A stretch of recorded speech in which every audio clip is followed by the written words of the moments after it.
టైంలో ఎవరైతే రఘురామకృష్ణరాజు గారిని తీసుకొచ్చినప్పుడు ఆయన అక్కడ ఉన్నారు. ఆయన చెప్పింది అసలు చాలా ఇంపార్టెంట్ ఇది అవుతుందండి మొత్తం కేసుకి. ఆయన ఏం చెప్పారంటే 4 persons who masked their faces with big kerchiefs came to regional office CID Guntur in a car without number plate. Then night at about 11:30 PM loud shoutings are heard from the first floor. ఒక 4 వ్యక్తులు face కి పెద్ద కర్చీఫ్లు కట్టుకొని 10:30 నుంచి 11 టైంలో regional office number plate లేని కారులో regional office CID గుంటూరుకు వచ్చారు. తర్వాత 10:30-11 వస్తే 11:30కి పెద్ద పెద్ద శబ్దాలు వినపడ్డాయి, అరుపులు వినపడ్డాయి ఫస్ట్ ఫ్లోర్ నుంచి అని చెప్పడం జరిగిందండి. ఇంత దారుణంగా మరి జరిగిందనేది క్లియర్ గా మన అందరికి అర్థమవుతుంది. అంటే వీళ్ళు కూడా మన ఈ రిమాండ్ రిపోర్ట్ లో కూడా వాళ్ళు ఇంకేం చెప్పారో చూద్దాం. Plus there is a clinching evidence, మాకు ఖచ్చితమైన ఎవిడెన్స్ ఉంది టు స్టేట్ దట్ మీ మెన్షన్ చేయడానికి ఏమని mister Raghuramakrishnaraju former MP was tortured on the night. Clear గా రిమాండ్ రిపోర్ట్ లో కూడా పోలీసు వారు చెప్పడం జరిగింది.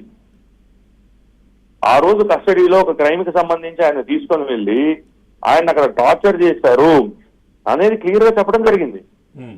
సో ఒక ఆఫీసర్ ఎవరైతే వీళ్ళ డిపార్ట్మెంట్ అదే చెప్తాను పవన్ గారు, ఇప్పుడు మనం అధికారంలో ఉన్నప్పుడు లేదా ప్రభుత్వంలో ఉన్న పెద్దలు మనకి ఫ్రీ హ్యాండ్ ఇచ్చినప్పుడు లేదా మనల్ని ఒకటి చేయమన్నప్పుడు మనం చేసేస్తే రేపు మనల్ని ఎవరు పట్టుకోరు, మన చట్టాలకు అతీతులం అని ఎవరైతే భావిస్తారో ఆఫీసర్లు మెయిన్ గా చట్టాన్ని అతిక్రమించి ఎవరైతే పనిచేస్తారో ఈ రోజు వాళ్ళందరికీ it's very very very big lesson.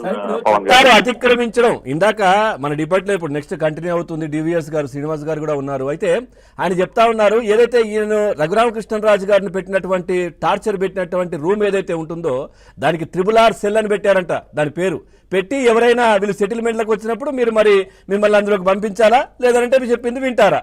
ఇది దీనిలో కరెక్ట్ పెట్టారు. ఇప్పుడు మరి జైలుకు కూడా నామకరణాలు చేయాల్సిన పరిస్థితి ఏర్పడుతుంది మరి గోయింగ్ బై దిస్.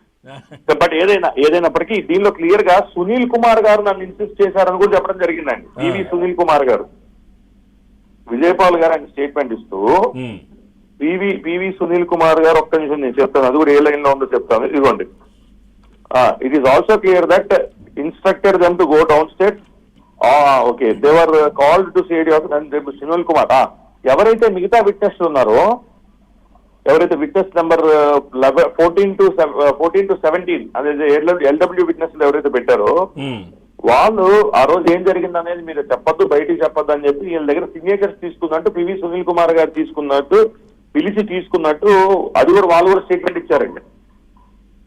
అంటే ఏదైతే రఘురామకృష్ణరాజు గారు గతంలో చెబుతూ నిన్నటి వరకు కూడా చెబుతూ వచ్చారో నన్ను కస్టడీలో టార్చర్కి గురి చేశారు అంటే మనందరం ఆశ్చర్యపోయాం. ముందు ఒక మెంబర్ ఆఫ్ పార్లమెంట్ తీసుకెళ్లి కస్టడీలో కొట్టేస్తారా, అసలు సిచ్యువేషన్ ఉంటుందా, ఇదేదో అని చెప్తున్నారేమో, ఇది రాజకీయంగా ఆయన మాట్లాడుతున్నారేమో అని.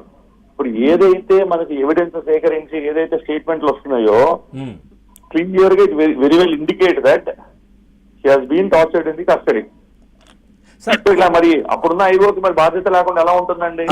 ఒక 2 అంశాలు సార్, రెండింటికి మీరు కొంచెం సమాధానం. ఒకటి, జగన్మోహన్ రెడ్డిని ఏత్రిగా పెట్టారు ఇందులో, కానీ అందరికీ తెలిసింది, అందరూ మాట్లాడుకుంటున్నది ఆయన కళ్ళల్లో ఆనందం చూడడానికి కోసమే ఇదంతా జరిగిందనేది ఒకటి. అది ఆ తర్వాత ఈ వివేకానంద రెడ్డి హత్య జరిగిన దగ్గర నుంచి కూడా గూగుల్ టేక్అవుట్ అనేది చాలా ప్రధానంగా మన తెలుగు రాష్ట్రాల్లో వినబడుతోంది సార్. సో ఇప్పుడు దీంట్లో రఘురామకృష్ణరాజు గారిని టార్చర్ పెట్టేటప్పుడు వీడియో కాల్ చేసి చూపించారన్నారు కదా, సో గూగుల్ టేక్అవుట్ ద్వారా కూడా ఏదైనా ఇన్ఫర్మేషన్ తీసుకునే అవకాశం ఉందంటారా? దానికి సంబంధించి ఎట్లా ఉంటుంది ప్రొసీజర్? ఈ రెండింటికి ఏం చెప్తారు ఫైనల్ గా? వాట్సాప్ లో ఎవరెవరు కాల్లో ఉన్నారు అనేది చూడగలిగితే, వాట్సాప్ లో నిజంగానే ఆ టైంలో సజ్జల గారి కారులో ఉన్నారా లేదా జగన్మోహన్ రెడ్డి గారి కారులో ఉన్నారా, ఎవరు కాల్లో ఉన్నారు, ఆ టైంలో సునీల్ కుమార్ గారు చేశారా, ఎవరు చేశారు కాల్